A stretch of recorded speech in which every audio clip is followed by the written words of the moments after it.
Hey, I'm Shelby, and you're watching Geek Life, and I'm here with the amazing, award-winning cosplay... Sorry, I'm going to start again.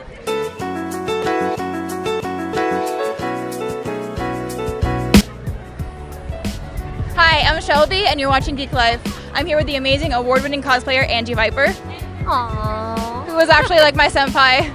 Like, she's been my favorite for years, and I'm so happy to be interviewing her. Oh, babe! Sorry, like, I still gush whenever I see her.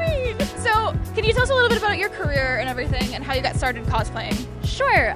So I started cosplaying back in 2000, which was, like 19 years ago at this point.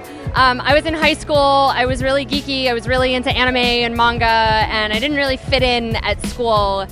And while I was looking up pictures of like my favorite characters from animes, I started to come across pictures of people at conventions dressed up as them.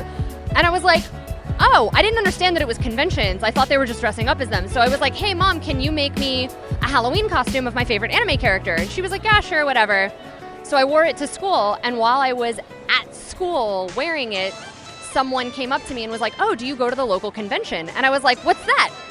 And they were like, oh, it's where like there's like anime and manga and like video games and stuff there. And I was like, okay, I'll go. So I went and I found this just amazing community of people that were all, passionate about the same things as me, and everybody was dressed up and everybody was geeking out, and they were also nice and supportive. And I was like, wow, this is a beautiful place where I can just be myself. Yeah. And then when I moved out to Los Angeles, I unfortunately lost my job pretty quickly, and I was really depressed and I was unmotivated, and a friend of mine was like, hey, you know what you haven't done in a while? Cosplay. Why don't you just like make something? Bought me a sewing machine, and my mom bought me some fabric, and they were like, just do it. And it turns out I really love to sew. So that's like... And the rest was history. That's like what I do for a living now. I make costumes for a living, and it's just amazing that something so like silly and small and seemingly insignificant has led me down this path to be able to do something that I really truly love with my life. So you won a number of awards, and pretty prominent awards at that. What's the favorite memory you have of winning an award? Oh gosh, I'm gonna be real with you. All of them are pretty magical. Pretty much every time I've won something or I've placed in a competition, it's been like a really weird situation. Like when I won Best in Show at WonderCon last year, they actually mixed up the numbers when they were calling the people that were going to get prizes. So my partner and I thought that we hadn't placed. We were sitting backstage and we were like, you know what, let's just like see who won so that we can like up our game for next year. They moonlighted you? Little bit. They la la land. They la la land. Yeah, they kind of did. So we're like, oh, okay, whatever. And then this girl runs backstage like mad. And she's like, where is the team? Where is the Hunchback of Notre Dame team? Where's the Hunchback team? And we're like, oh, we're here. And she's like, come with me right now. So we like hustle backstage, and they're like, you guys won Best in Show, you need to be on stage right now, go! And just like shoved us, and I'm like, what? So like literally in a matter of 10 seconds, I went from, it's okay, you win some, you lose some, to you got top prize. And then like Los Angeles Comic-Con, I actually know the girl that like supervises backstage and like kind of like helps everybody. So I'm like standing there and they're announcing everybody, and she's walking around and she keeps making eye contact with me, but she's not like saying or doing anything. She just like looks over and she like wanders around and looks over and wanders around. And then they announce my name, and she just appears behind me and puts an arm around my waist and is like, okay, it's time to go. And I'm like, what? And she's like, yep, let's go on stage now. And I honestly didn't expect to win like any of them. I always go into every competition like, oh, everybody else is so amazing, like, gosh, the competition is so stiff, like there's no way I can't stand up to these people. So every time it's this big rush, and even when I don't place, it's just so great to be able to see everybody and see the best of the best and know what's possible. Yeah. Do you have a favorite costume you've made? Or two. What's the costume you're most proud of, and your favorite costume? Okay.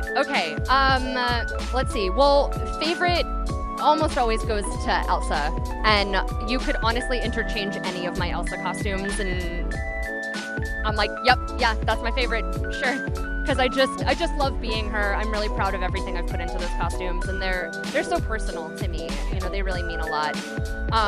Costume I'm most proud of, honestly, is it might be the one I'm about to take on stage tonight at World Cosplay Summit, or what I competed with at WonderCon this year, because I taught myself a lot about electronics and about transformations. I did a lot of research on how to do the transformation that I did at WonderCon, and even though I didn't place, I'm really, really proud of what I accomplished. And it was an Anastasia dress, right? Yeah. Mm-hmm. And then, do you have anything you want to tell people who felt the same way you did when you first started cosplaying, especially now in 2019, the year of like, what's gonna happen?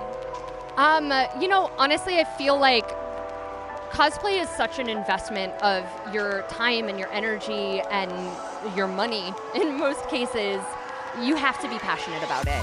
You know, as long as you're having fun and you're excited about the characters you're dressing up as, like, keep doing it. Don't let what people on the internet say stop you. Don't let, you know, your fears of your own limitations stop you, because speaking from experience, if I let, I don't know how to do that, stop me, I wouldn't be anywhere near where I am today. So what can you tell us about you're applying for the World Cosplay Summit contest tonight? Yes. So tonight is the World Cosplay Summit United States qualifiers. So basically, World Cosplay Summit is a summit in Japan every summer where representatives from all over the world come together to compete and share their passion for cosplay. So all of the other countries that compete in the summit have all had their preliminaries already throughout the year, and now the United States is tonight, and whoever wins tonight in 3 weeks is flying to Japan to participate in the World Cosplay Summit and compete against the finalists from all the other countries. So no pressure. No pressure, no pressure. But I'm very excited to see it and everything like that. So, and I bet you guys are too. Where can we follow you so we can watch your progress and your work be achieved? I'm on pretty much every form of social media under Angi Viper. I am most active on Instagram and Twitter, and then I also have a Patreon where I show like behind the scenes posts about how I make the costumes that I do, and I give like little mini tutorials and things to try and help people feel like, you know, they can do the things that I can do, because I firmly believe in trying to encourage people to be like, try something that you haven't tried before, because you won't know if you can't do it until you try to do it. Ganbatte, eh? Ganbatte to you too, because good luck in tonight, and thank you. We'll keep you guys updated. Geek Life, this Angi Viper, we're out. Bye. I like it.